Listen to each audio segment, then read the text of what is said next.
Hi, I'm Ross Benjamin reporting for the Offshore Gaming Association. That's OSGA.com, your number one source for information on the offshore sportsbook industry. That's OSGA.com.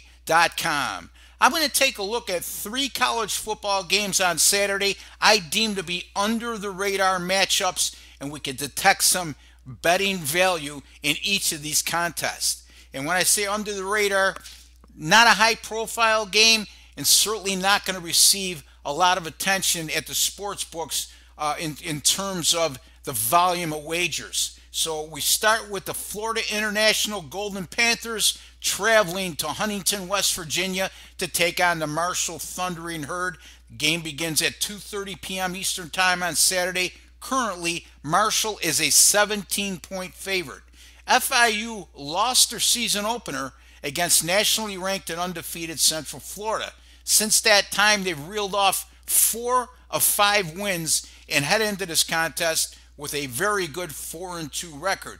Let me remind you, Butch Davis is the head coach of Florida International, and he is of the fame of the former Miami Hurricane head coach who won a couple national championships there in Coral Gables and also was the head coach for a short time with the NFL Cleveland Browns. Marshall, on the other hand, there's a reason why this team is such a large favorite against a 4-2 team.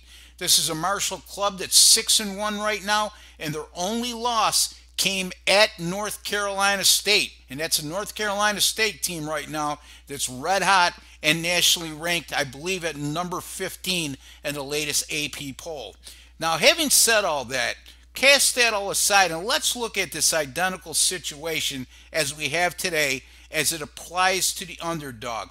And ATS betting history has shown underdogs of this nature, like FIU is in this spot, have done very well over the past 5 seasons. As a matter of fact, any college football underdog of between 10.5 and 21 points that's won 4 of their last 5 games and has a win percentage of between 600 to 800.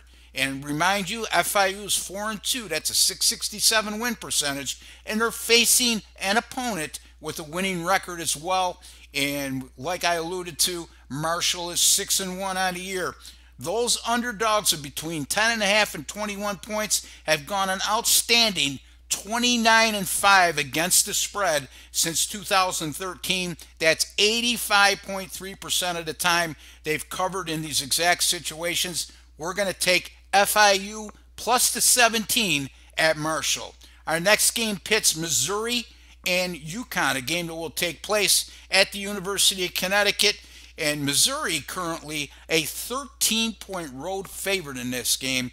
And I scratch my head at this, folks. I know it's an SEC opponent or SEC team in Missouri, and they're facing an opponent from the AAC that's in the lower echelon of the standings. But I just don't think Missouri should be a double-digit favorite on the road against any FBS team, regardless of the situation, and especially one in UConn's case, and I'll get to that later. Now, Missouri, 2-5 on the year. They opened the year with a win over FCS Missouri State, and even with that win, they allowed 41 points to their FCS opponent in that contest. And then they lost 5 in a row. Last week, they snapped that losing streak with a win over Idaho. And again, folks, keep this in mind. Idaho is a program that's playing in their last year of FBS. They're going to be moving down to the FCS level next year. So not exactly 2 wins against the stiffest competition in the country. And let me just bring this to your attention as well. In Missouri's 5 defeats this year, they've allowed 41 points per game. This is a UConn team, even though they got off to a terrible start and they're far from a good team, they still have some momentum going into this game. The Huskies are coming off back-to-back straight-up and ATS wins, both as an underdog over Tulsa and also at Temple.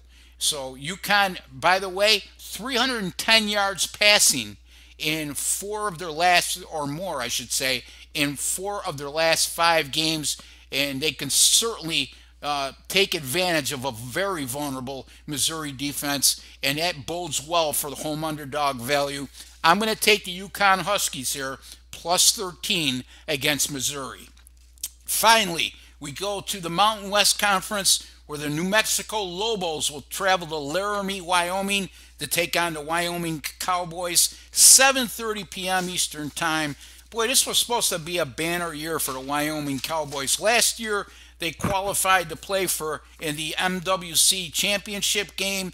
They returned star quarterback Josh Allen back, and Allen going into the year, a lot of publications were forecasting him to be one of the top 5 picks in the 2018 NFL Draft. Well, that's all come to rest, because Allen so far this year, first of all, the Cowboys are only 4-3. Allen has only completed 55.7% of his passes, and he's got 8 touchdown throws against 6 interceptions. Not exactly number 1 draft choice material. Wyoming also is allowing 174 yards rushing per game. That's important because New Mexico has one of the more potent rushing attacks in the country. The Lobos, despite their 3-4 record, are averaging 252 yards per game on the ground, and 2 of their 4 losses have come by 3 points or less. I like New Mexico here on the road, minus 1.5 at Wyoming. Repeating again, FIU plus 17 over Marshall, UConn plus 13 over Missouri, and New Mexico minus 1.5 over Wyoming. Again, my name is Ross Benjamin. You can visit me at my website, rbwins.com.